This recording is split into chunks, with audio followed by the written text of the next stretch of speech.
Bienvenidos a una nueva sesión 2, análisis del origen de la vida.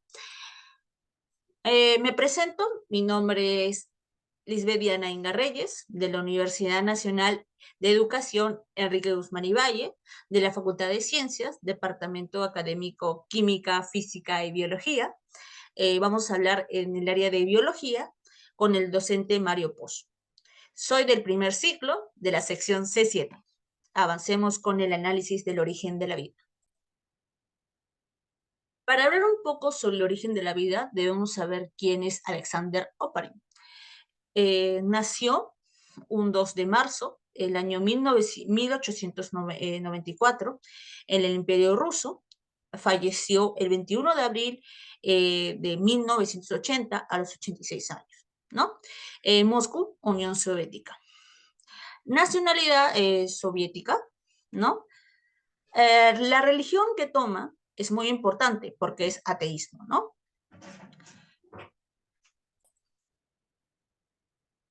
En su parte de la educación, es doctor en biología, doctor en ciencias físico y matemáticas, educado en la Universidad Estatal de Moscú.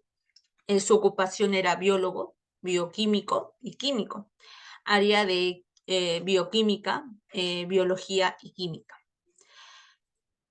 Vamos a hablar un poco sobre el origen de la vida, uno de sus escritos.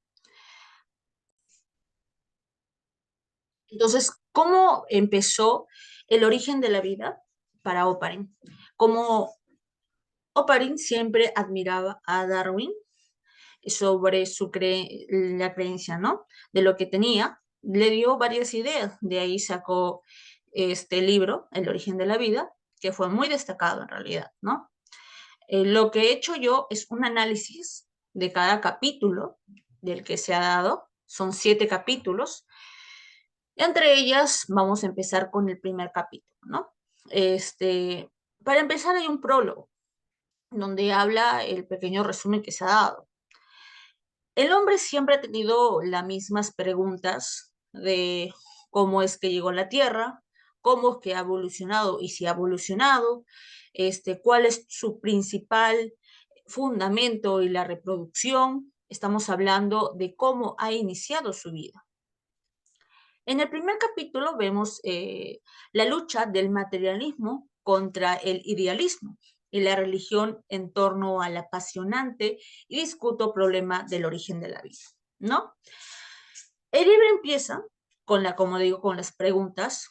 Entre una de ellas, que más ha destacado, es cuáles es los principios de la vida. Los seguidores del idealismo sostenían que la vida era una expresión de un ser preinminente y material, famosa con el espíritu. Cada una de estas creencias eran religiosas, ¿no? Que coinciden en que Dios es el que provee el espíritu, ¿no? Viva en el cuerpo humano, inanimado y falleciera.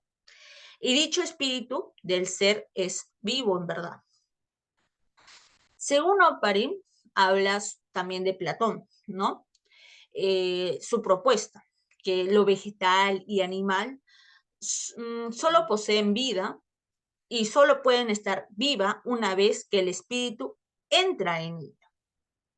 En lo que después habla, los seguidores de Platón, estaba Plotino, describía que los organismos vivos habían aparecido en el pasado, según apareciendo, aunque dicha materia tenía dentro de un espíritu, ¿no?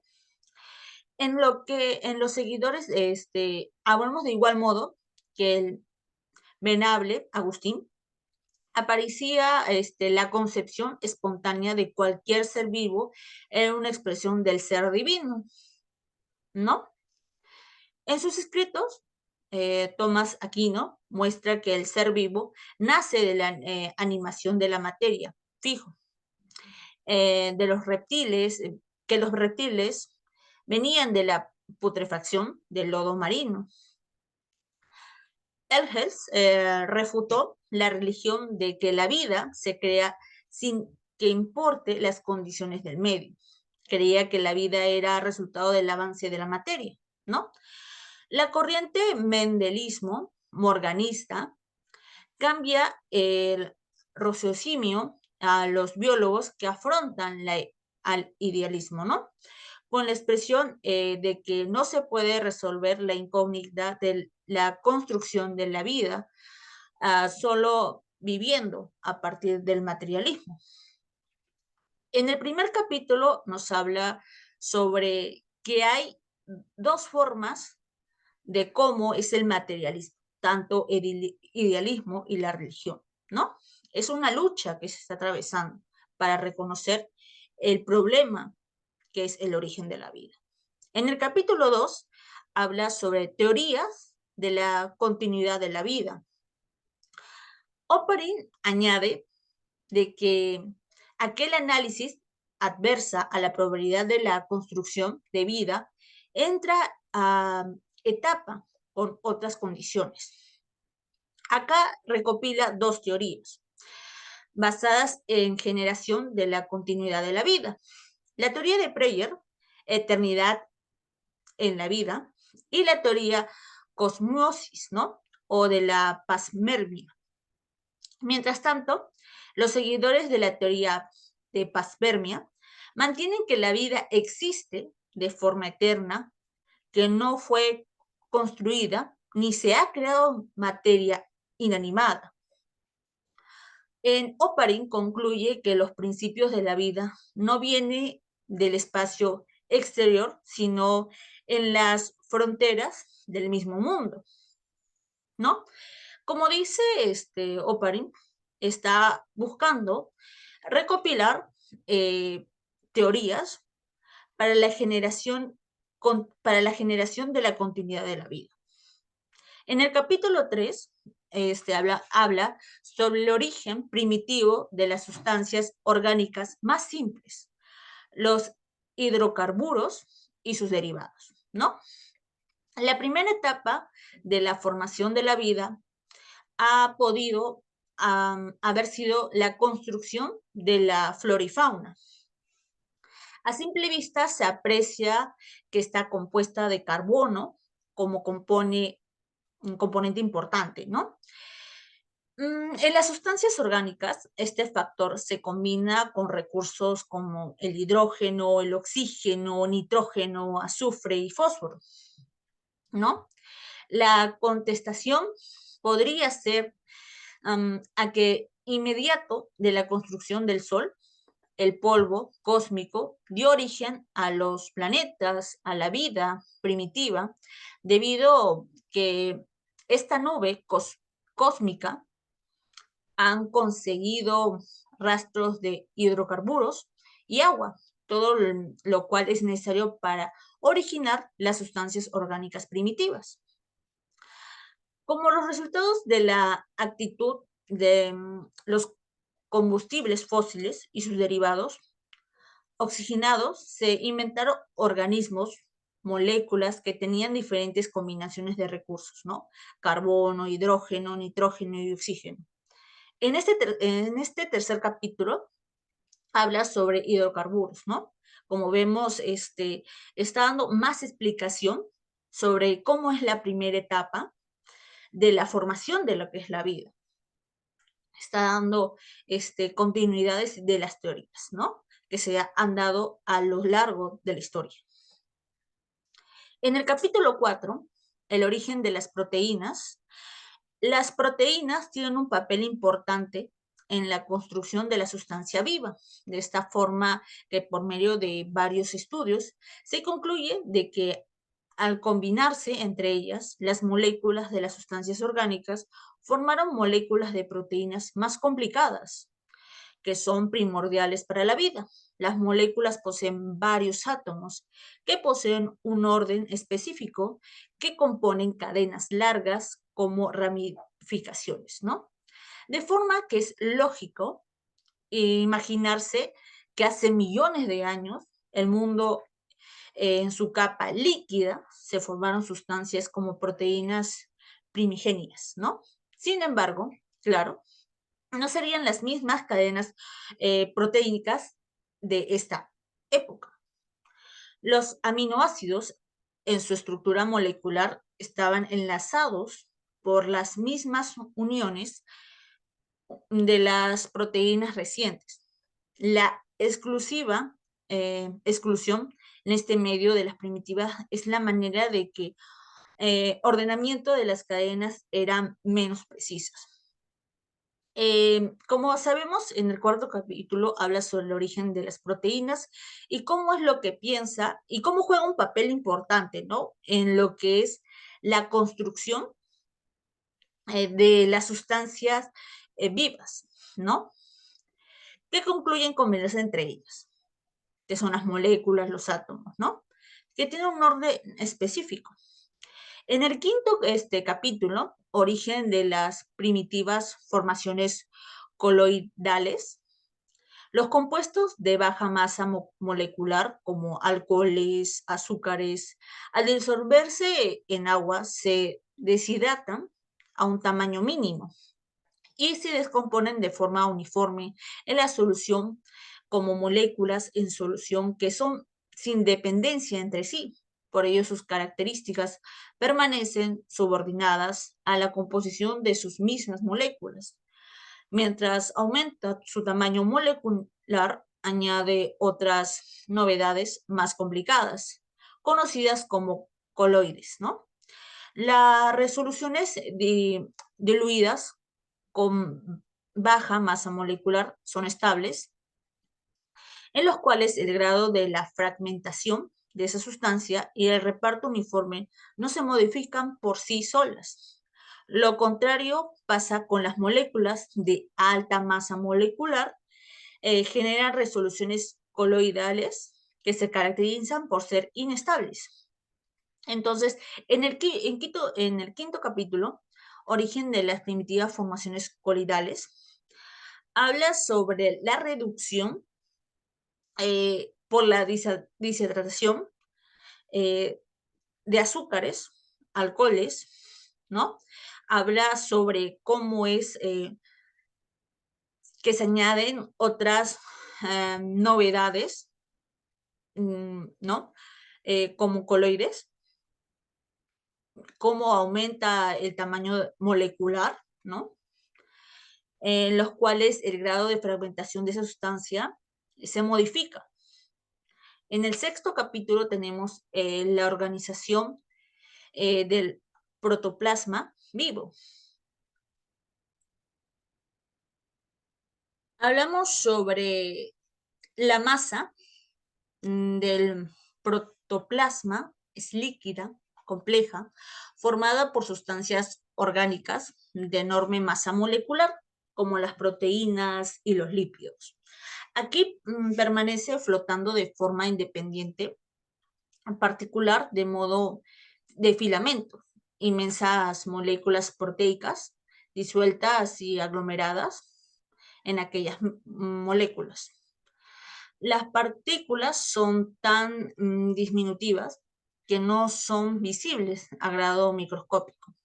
No obstante, en el protoplasma hay recursos visibles que una vez que se enlazan conforman monumentales conglomerados, moléculas proteicas y otros compuestos forman un tipo de coágulos de una forma definida que poseen las próximas definiciones morfológicas, núcleo, bastidos, mitocondrias, ¿no?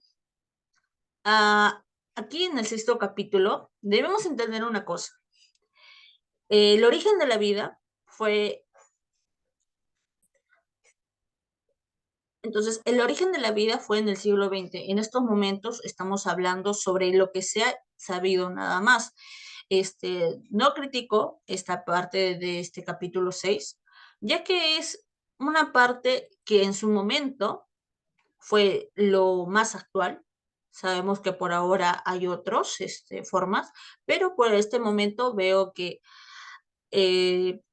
Oparin estaba a la vanguardia de las actualizaciones científicas. Entonces, voy viendo que habla sobre la masa del protoplasma, ¿no? Habla sobre este tipo que es complejo, ¿no? O sustancia orgánica enorme sobre su masa molecular, ¿no? Como eso en su tiempo, en el siglo XX, entonces es normal. Capítulo 7, el último capítulo, origen de los organismos primitivos.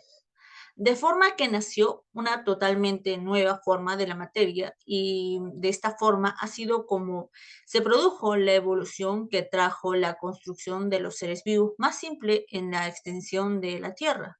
La composición de dichos organismos simples eran más ordenadas que las coacervados, ¿no?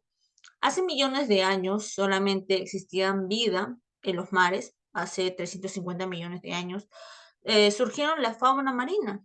Llegó la época carbonífera, 100 millones de años más tarde, se observaba en la extensión de la Tierra bosques densos. Hace 225 millones, billones de años inició el reino reptil. Hace apenas un millón de años es que emergen los monos hombres, que es una conexión entre mono y el ser humano en el cuaternario. En lapso de la última glaciación ya habían la extensión de la Tierra y los hombres. Como vemos, en el último capítulo, que es el 7, habla sobre cómo llegó lo que es la flora y fauna y cómo se fue. Pero eso fue en el siglo XX, entonces es normal pensar hasta ahí porque era seguidor de Darwin, entonces él todavía seguía creyendo sobre la última glaciación, ¿no? Estamos hablando sobre la expansión, la extensión de la Tierra y de los hombres. Y bueno, en conclusión, lo que se puede saber sobre el origen de la vida según Opare, voy a decir datos importantes, el cómo tuvo este tipo de datos, ¿no? Eh, el origen de la vida eh, fue a mediados del siglo XX. Este libro fue para responder preguntas que surgió o cómo surge la vida, ¿no? Gracias a sus estudios de astronomía, Oparin sabía que en la atmósfera del Sol, de Júpiter y otros cuerpos celestes, existían gases, el metano, el hidrógeno, el amoníaco. Estos gases son sustancias que ofrecen carbono, hidrógeno, nitrógeno, ¿no? Eh, También habla sobre, en su libro, habla sobre la Tierra primitiva, ¿no? Para saber eso, era geológico, ¿no? Tuvo conocimiento geológico, ¿no? Sobre la corteza terrestre, constituciones de la roca, magmática, ¿no? Para hacer ese tipo de trabajo, según Oparin, ¿no? Imaginó también que la alta temperatura del planeta, los rayos ultravioleta y las descargas eléctricas en la atmósfera, o sea, estamos hablando de los relámpagos, ¿no? Y los rayos. Reaccionan, tienen reacciones químicas entre los elementos anteriormente citados, ¿no?